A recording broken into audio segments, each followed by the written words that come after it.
So my sense about my move here and my impulse to move here was about the ongoing raising of my vibration that I'm experiencing, and being here for a stretch of time where I could see the effects that it was having. I mean, it was just so easy to stay lined up, and even though I had a long enough stretch where I had all different kinds of experiences. So I just want to understand more about that elementally. Like, is this an energy vortex of some sort, or is it just simply... Well, you could call it an environment of pure energy. In other words,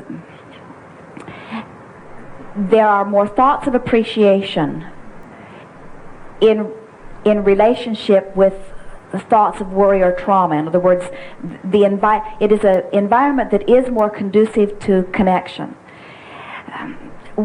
We're not really encouraging that you go to an island where it is easier to stay aligned in order to be aligned, although we do not think that there is anything more appropriate than to be aligned. And we are certainly not either suggesting that you should go to some harder place and where it is more challenging to be aligned. And we would say to almost anyone, in fact, it is the reason very often that people travel here at all, is because it can often serve as a sort of jump start to help them regain their connection. But it is about that. It is about let us back up just a little bit and give you the reason in terms of your electricity or physics of it. Everyone who offers a thought is a projector of electricity, so to speak, a sort of radio signal.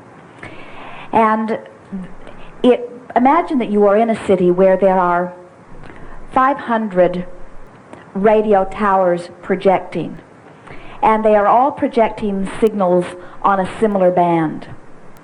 It's like Jerry and Esther in their monster bus have a CB radio, which they rarely turn on, but occasionally, if they are wanting information about weather, or if the traffic is jammed up and they think someone on the radio might know what it is about, they will turn it on. And it's an interesting thing, because when they get into a real traffic jam with lots of other trucks and motorhomes, and everyone is trying to talk on their CB radio at once, no one really can hear anything. It's just sort of a staticky, chaotic mess, where when they are out driving across the highway and they want to talk to the truck that is coming toward them, and they are the only two on the frequency, they can have a very comfortable conversation. And so it is along those lines. When you live in an environment where there are a lot of people that are feeling similarly, they are feeling at one, they are feeling satisfied with their experience, and the predominance of the thoughts that they are projecting are about that. And even the tourists that come are finding appreciation. They've come with the intent to set aside a part of their life where they can have some pleasure. And so it is, as you say, a vortex of greater appreciation. Just the mere fact that there are fewer people in ratio to the land mass. In other words, you could be in the desert and also experience a similar experience.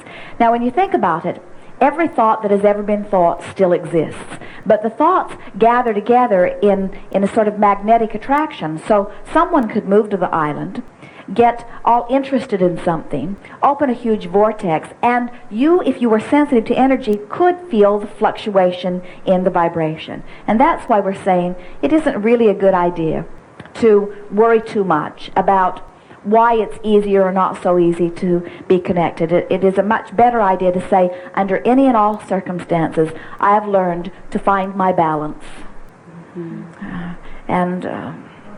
But that is a reason that it is easier in some cases than others. We notice that many of you are offering your vibration in response to what you are observing. And you really can't get around that, nor would we want you to. This is your creative workshop, and what you are observing is, in fact, a big part of helping you to conclude or to determine your desires. The very desires that are born within you are born out of this combination of things that you are observing. But still, we are always wanting to emphasize that you are teachers and creatures of unconditional love. In other words, you came forth intending to stay connected to source energy no matter what. You see? Yes. So, and my last little bit is that I understand your response to why it's easier to get a clear response from Abraham through Esther than with my own dialogue that happens. And I'm wanting to know if there's anything that I can be doing that will help that communication be clearer. I mean, we're way past the letters with the nose. You know that, obviously, because it's you. But I'm just wondering if there's things you would recommend that I do. Well, the most important thing is don't compare your experience to any others. Let your experience be the unique experience that it is. Because when you imply that the communication is clearer for you to receive it through Esther, we would say that in some ways yes and in some ways no. You mentioned earlier, or it was mentioned earlier, that we utilize Jerry and Esther and the examples of their life a great deal. And there are really two reasons for that. One is that we have their seeming compliance with that. In other words, we don't find them resisting at the idea of us exposing the intricacies of their life experience. They are willing to do that. But the other reason is because they are living it, it is easier for us to project our knowing and for Esther to translate it through the framework of her own life than it is for her to translate it through the framework of any other.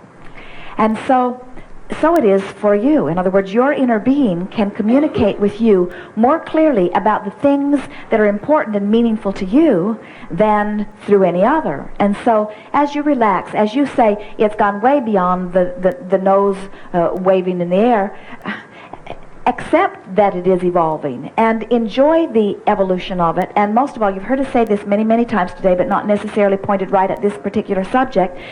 Be happy with it as it is, anticipating its continued evolution, because it will continue to be more and more and more.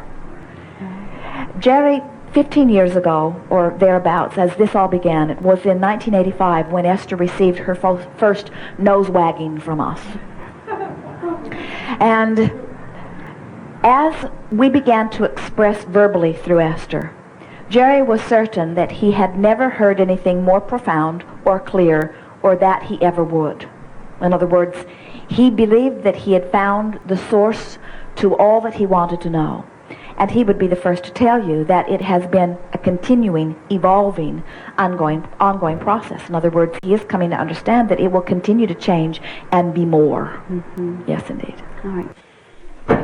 Thank you very much for being here on Maui. And my question goes to the deeper meaning of illness, mental illness, and how you would treat mental illness without drugs.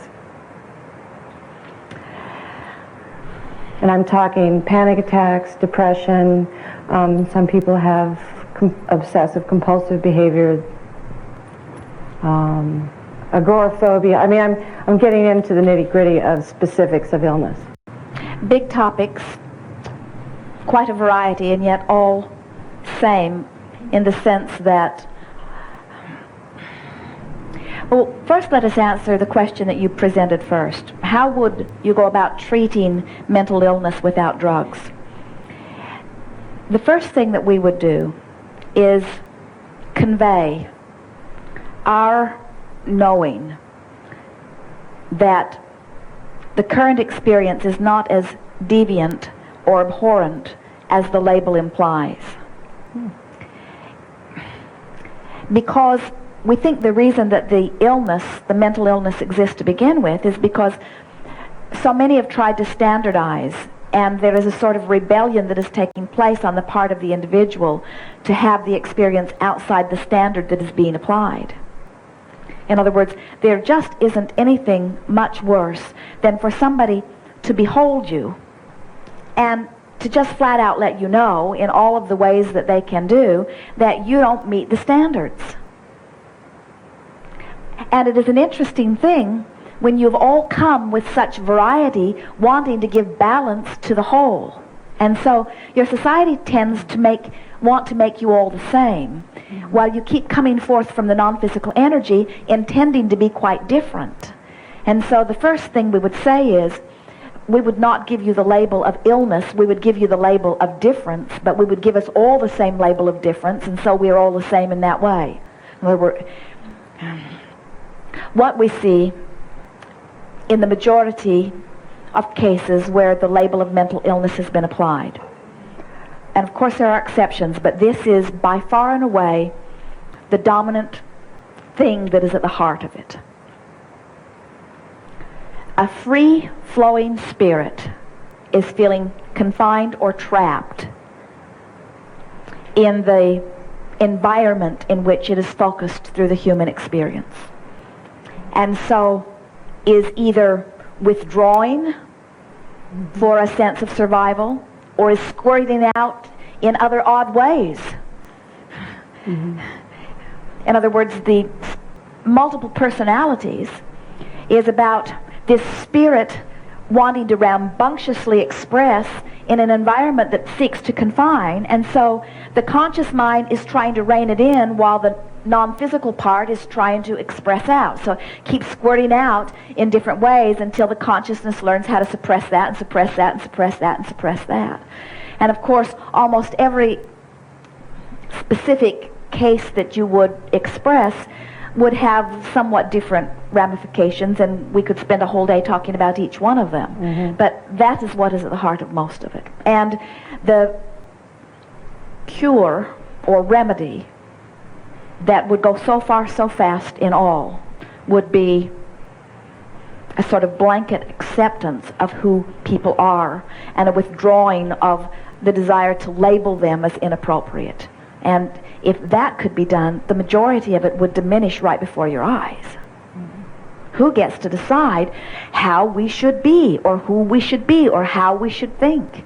In other words, it is almost without exception someone's attempt to rein you in that causes the rebellion that we think is labeled mental illness. We think mental illness, if you are wanting to put it in a nutshell and answer it easily, it is a sort of rebellion, a sort of saying, I'm not going to be corralled, I'm not going to be held back, I'm not going to be suppressed.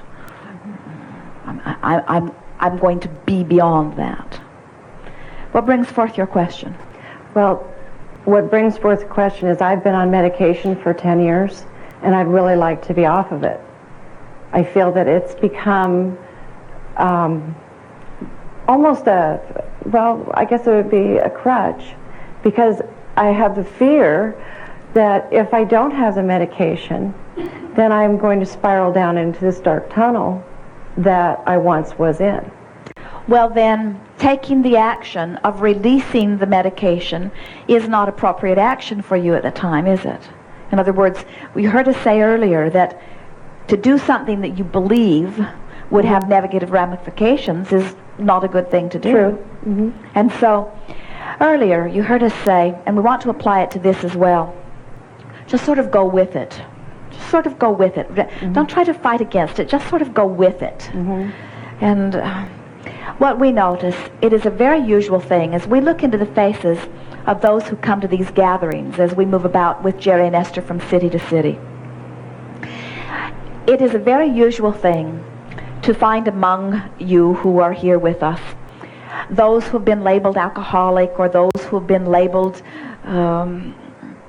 manic depressive, or those who have been labeled mentally ill in one way or another. And what pleases us about that so much is that you're an intense group of teachers who have come forth with an exaggerated intention to understand. Mm-hmm. So we haven't touched on this fully today, but we want to brush on it just a little bit here, that when you have a strong desire, so there is a lot of energy moving through you, beliefs that contradict it shake you up in a stronger way. In other words, when you really, really, really, really want something, so the energy is really, really, really moving through in a strong way, anything that gets in the way of the energy is a stronger, more shocking experience. It's like driving your car through a forest of trees at 1,000 miles an hour or 100 miles an hour. Hitting the tree is a big deal, where if you're only going 5 miles an hour and you hit the tree, it's not a big deal. Mm-hmm. So what we're saying to you is you were born moving very fast. You were born with that intensity of energy. So as you bumped up against the resistance in your environment, you took it kind of hard. And so we don't think the medication is a bad thing. We think it's a good thing while you get your footing. And then little by little, you can release it if you are wanting. In other words, just be gentle about it. You will discover that you don't need it, but it certainly was beneficial in helping you find your balance, you see.